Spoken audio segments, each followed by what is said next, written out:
Well, good evening. We want to thank you once again for joining us as we continue with our study on the book of Daniel. Tonight we're going to be looking at Daniel chapter 8, and I would invite you to get your Bible and a notepad and take some notes as we go through this. But we're going to begin reading with verse 1. May the Lord add his blessing to our time together tonight. In the 3rd year of the reign of King Belshazzar, a vision appeared to me, Daniel, after the one that appeared to me the first time. I saw in the vision, and it so happened while I was looking that I was in Shushan, the citadel, which is the province of Elam. And I saw in the vision that I was by the river Ulai. Then I lifted my eyes and saw, and there standing beside the river was a ram, which had 2 horns. And the 2 horns were high, but one was higher than the other, and the higher one came up last. I saw the ram pushing westward, northward, and southward, so that no animal could withstand him, nor was there any that could deliver from his hand. But he did according to his will and became great. And as I was considering, suddenly a male goat came from the west across the surface of the whole earth, without touching the ground. And the goat had a notable horn between his eyes. Then he came to the ram that had 2 horns, which I had seen standing beside the river, and ran at him with furious power. And I saw him confronting the ram. He was moved with rage against him, attacking the ram, and broke his 2 horns. There was no power in the ram to withstand him, but he cast him down to the ground and trampled him, and there was no one that could deliver the ram from his hand. Therefore the male goat grew very great, but when he became strong, the large horn was broken, and in place of it 4 notable ones came up toward the 4 winds of heaven. And out of one of them came a little horn, which grew exceedingly great toward the south, toward the east, and toward the glorious land. And it grew up to the host of heaven. And he cast down some of the host and some of the stars to the ground and trampled them. He even exalted himself as high as the prince of the hosts. And by him the daily sacrifices were taken away, and the place of his sanctuary was cast down. Because of transgression, an army was given over to the horn to oppose the daily sacrifices, and he cast truth down to the ground. He did all this and prospered. Then I heard a holy one speaking, and another holy one said to that certain one who was speaking, how long will the vision be concerning the daily sacrifices and the transgression of desolation, the giving of both the sanctuary and the host to be trampled underfoot? And he said to me, for 2,300 days, then the sanctuary shall be cleansed. Then it happened when I, Daniel, had seen the vision and was seeking the meaning, that suddenly there stood before me one having the appearance of a man. And I heard a man's voice between the banks of the Ulai, who called and said, Gabriel, make this man understand the vision. So he came near where I stood. And when he came, I was afraid and fell on my face. But he said to me, understand, son of man, that the vision refers to the time of the end. Now, as he was speaking with me, I was in a deep sleep with my face to the ground. But he touched me and stood me upright. And he said, look, I am making known to you what shall happen in the latter time of the indignation. For at the appointed time, the end shall be. The ram which you saw having the 2 horns, they are the kings of Media and Persia. And the male gate is the kingdom of Greece. The large horn that is between its eyes is the first king. As for the broken horn and the 4 that stood up in its place, 4 kingdoms shall arise out of that nation, but not with its power. And in the latter time of their kingdom, when the transgressors have reached their fullness, a king shall arise, having fierce features, who understand sinister schemes. His power shall be mighty, but not by his own power. He shall destroy fearfully and shall prosper and thrive. He shall destroy the mighty and also the holy people. Through his cunning, he shall cause deceit to prosper under his rule, and he shall exalt himself in his heart. He shall destroy many in their prosperity. He shall even rise against the prince of princes, but he shall be broken without human means. And the vision of the evenings and mornings which were told is true. Therefore, seal up the vision, for it refers to many days in the future. And I, Daniel, fainted and was sick for days. Afterward I arose and went about the king's business. I was astonished by the vision, but no one understood it. The vision given to Daniel here in chapter 8 occurred in the 3rd year of Belshazzar's reign, approximately in the year of 550 BC, 2 years after his vision recorded in chapter 7. Daniel was at Shushan, a prominent city of Elam, and later a summer residence of Persian kings. We read about it in Nehemiah chapter 1, verse 1, and then also Esther 1:2. And it was located about 200 miles from Babylon. The prophecy in this vision addresses the second and third kingdoms implied in the image of Daniel 2 as the upper part of the body and the arms of silver and the lower part of the body and thighs of brass. Little detail was given in either Daniel 2 or Daniel 7 about the second and the third kingdoms, though their presence is recognized. In his vision, Daniel saw himself along the river Ulai, and as he watched, he saw a ram which had two horns which were high. One of the two horns, however, was higher than the other one, and the higher one came up last. We later learn in verse 20 that the two-horned ram represented the kings of Media and the king of Persia, Darius the Mede and Cyrus the Persian. The longer horn represented Persia, which had the greater power of the two kingdoms. Together, they were able to destroy everything that was before them, going to the west, to the north, and to the south. We read in verse 4. This included the conquest of Babylon, as well as the other countries to the west of Persia. The Persian Empire historically reached its biblically significant triumph when Babylon was conquered in October of 539 BC. Until Alexander the Great came on the scene some 200 years later, Persian power was predominant in the world. Now, it's interesting to note that the ram has always been the symbol of Persia, and to this day, it is still found on ancient coinage of that country. As Daniel was watching the ram conquering all before it, he suddenly sees a goat with a prominent horn between its eyes come from the west, crossing the whole earth without touching the ground. The goat attacks the ram furiously, charging him in a great rage, striking him and shattering his two horns. The goat then knocks the ram to the ground and tramples on him, and none could rescue the ram from his power. The goat became very great, but at the height of its power, his large horn was broken off, and in its place, four prominent horns grew up toward the four winds of heaven. The male goat here in verse 5 represented the country of Greece, a country, interesting enough, that was small and insignificant in Daniel's day, but was destined to rule the Middle East in the time of Alexander the Great. Instead of two horns, which would be normal for a goat, only one large horn was placed between the eyes of the goat, who was declared to be the first king here in verse 21. Now, the whole vision concerning Greece was most appropriate as describing the conquest of Alexander the Great, who with rapid marches of his army conquered the whole Middle East and went as far as the country of India. No conqueror preceding Alexander ever conquered more territory so quickly. The fact that the goat was pictured as not touching the ground, but flying through the air, would correspond to Alexander's rapid conquest.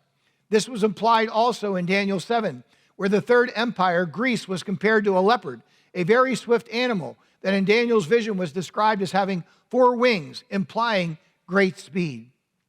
Alexander inherited the kingdom of Greece at the age of 20 from his father Philip II, thus becoming the first king of the entire Grecian Empire, which stretched from Egypt all the way to India, covering a geographical area of 1.5 million square miles. Quite the empire, wouldn't you agree? However, he did not rule long, dying at the age of 32 of malaria and syphilis, lamenting that there was no more worlds to conquer. The prediction that the large horn representing Alexander the Great would be broken off at the peak of his power was literally fulfilled. After Alexander's death, his kingdom quickly fell apart. It was divided among four of his generals, as indicated by the four horns. Cassander was given Macedonia and Greece. Lysimachus was given Thrace, Bithynia, and most of Asia Minor. Seleucus was given Syria and the area east of Syria, including Babylon. And Ptolemy was given Egypt and probably Palestine and Arabia. As we continue to read, we discover that in verses 9 through 12, the plot thickens. As Daniel watched the vision unfold before his eyes, he saw a little horn come up in addition to the four prominent horns. And this little horn in verse 9 says, it grew in power to the south and to the east and toward the glorious land. The prophecies are very accurate as to the direction. The ram, the Medo-Persian Empire, went largely to the west and not to the east, in keeping what the Medo-Persian Empire did. The goat instead, coming from Greece in the west, attacked the Middle East from the west, in keeping with the conquest of Alexander the Great that were always east of Greece.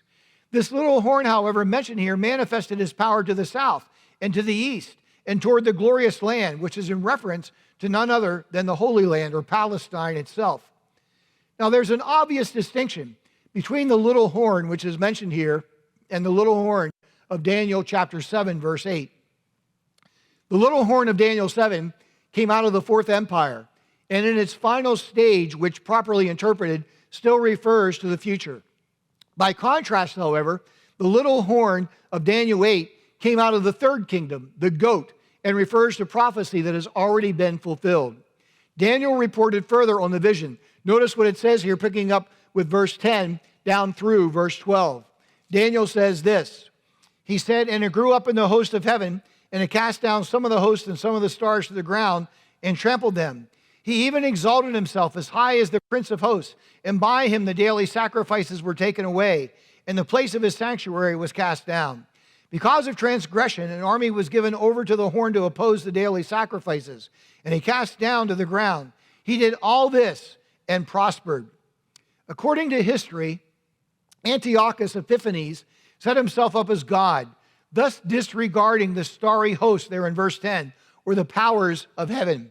He set himself up as the prince of hosts in verse 11, in the sense of making himself great.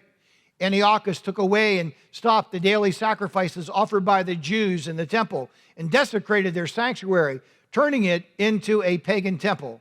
In verse 12, he fulfilled the requirements of throwing truth to the ground. Antiochus began his slaughter of more than 100,000 Jews, demanding that the temporary survivors of his Holocaust substitute heathen idols for the one true God. He tore up their law, he defiled their women, he desecrated their Sabbath, and forced Jews to sacrifice a pig on the holy altar that was there in the temple. He removed the candlestick of light, the censers of gold, the veil, and the crowns and golden ornaments that adorned the temple. He scaled of mountains of gold for his own amusement and stripped the temple of everything that held significance for the Jews. If you want to know more about this man's reign of terror, read the historical book of Maccabees.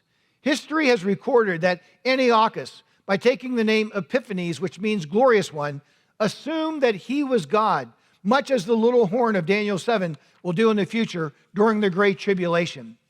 Antiochus is a symbol of the Antichrist and how he will act during the tribulation.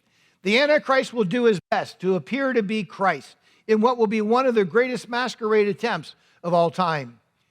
Paul tells us in 2 Thessalonians chapter 2, verse 4, that the Antichrist opposes and exalts himself above all that is called God or that is worshiped, so that he is God. He will deceive millions of individuals with his charisma and international leadership skills. During the end times, this beast will make a peace contract with Israel, but in the middle of the peace process, he will break his word and rescind the treaty. Daniel 9:27 tells us, "And he shall confirm the covenant with many for 1 week, and in the midst of the week he shall cause the sacrifice and oblation to cease." This comparison is an absolute match between Antiochus Epiphanes and the Antichrist. The breaking of the peace is a significant time in history, for the true identity of the Antichrist will be revealed to those with eyes to see the truth. The Antichrist has become the devil incarnate, having Satan living in him.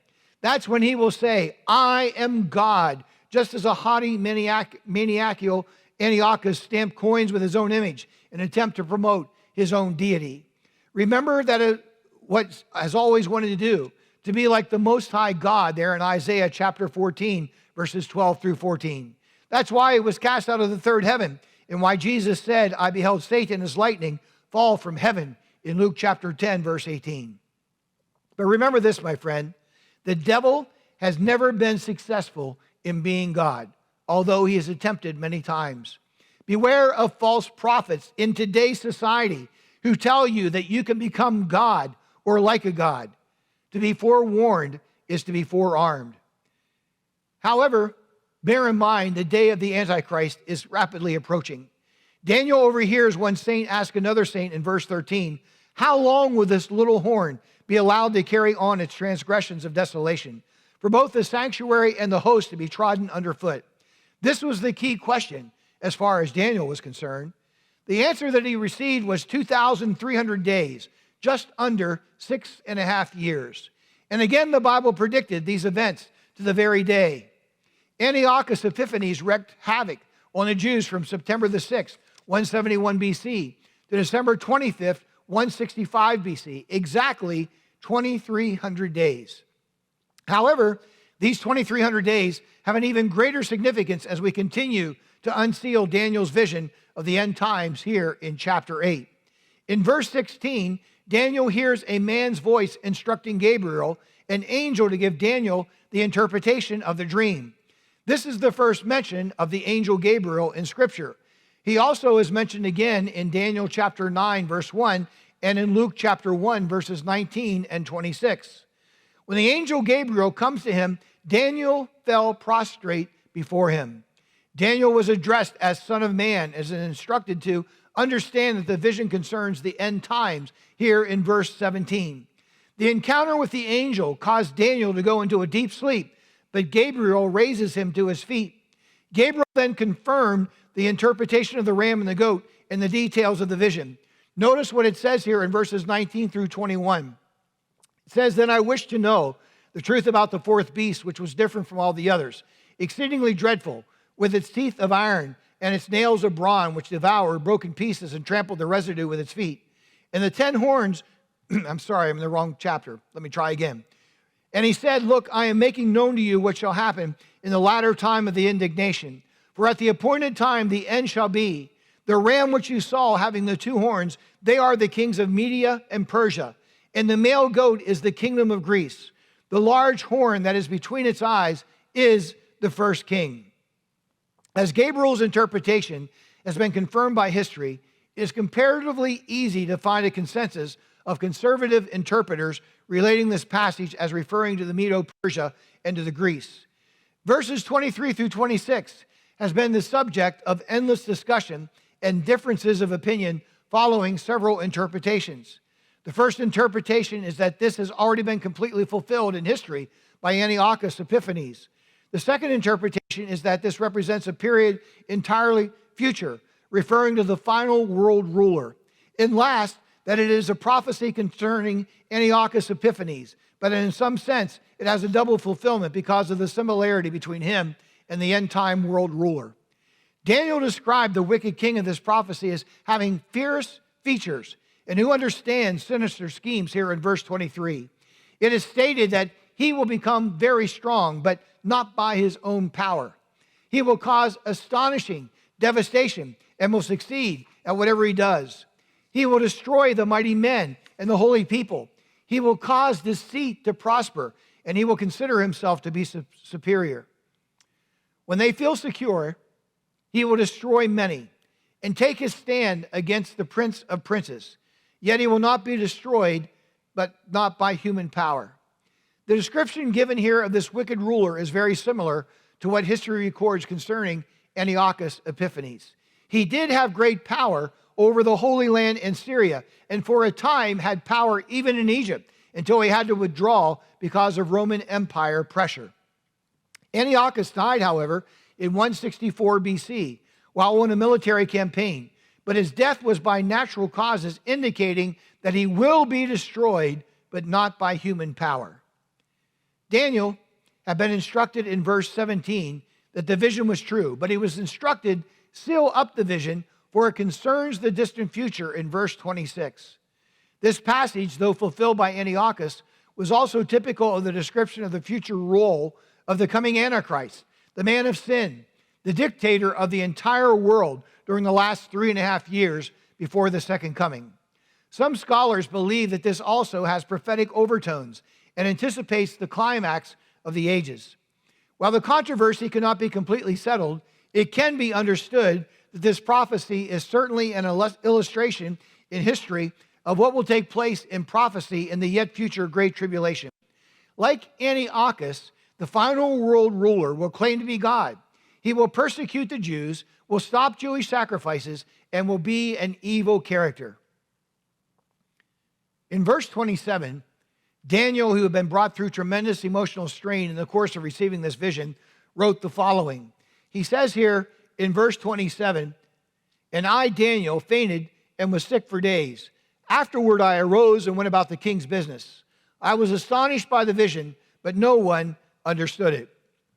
What was prophecy to Daniel in the 6th century BC is now understandable because of the history that took place during the 2nd century BC.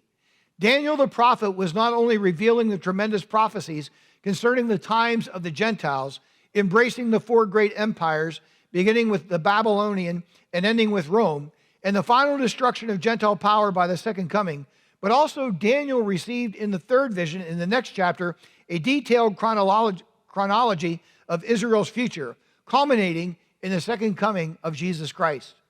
Because of the revelation given through Daniel, both concerning the times of the Gentiles and the program of God for Israel, the prophecies of Daniel are key to understanding the major prophecies of scriptures in both the Old and the New Testament. Next week, we'll be looking at Daniel 9, where 3 important segments are presented.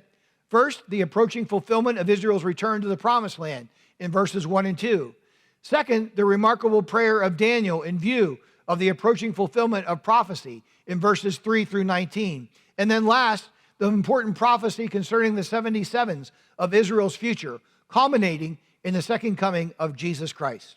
So I invite you to join us next week as we continue with our study on the book of Daniel. God bless you, and I look forward to worshiping with you this Sunday morning at 10 a.m. We want to remind you that Children's Church is now meeting during our 10 a.m. service in the youth chapel for children ages 3 through 10. I pray that you'll have a blessed evening, and may the Lord richly indeed keep you in his safe and protective care. God bless.